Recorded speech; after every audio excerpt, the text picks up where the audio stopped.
بسم الله الرحمن الرحيم.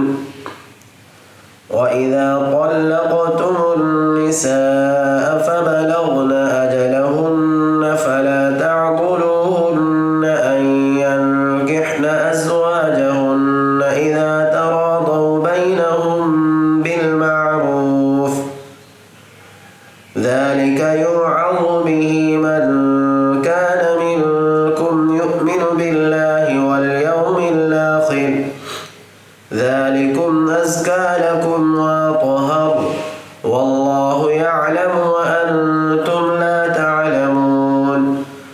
والوالدات يرضعن أولادهن حولين كاملين لمن أراد أن يتم الرضاعة، وعلى المولود له رزقهن وكسوتهن بالمعروف، لا تكلف نفس إلا وسعها، لا تضار والدة بولدها ولا مولود له بولده، وعلى الوارث مثل ذلك، فإن أرادا فصالا عن تراض منهما وتشاور فلا جناح عليهما.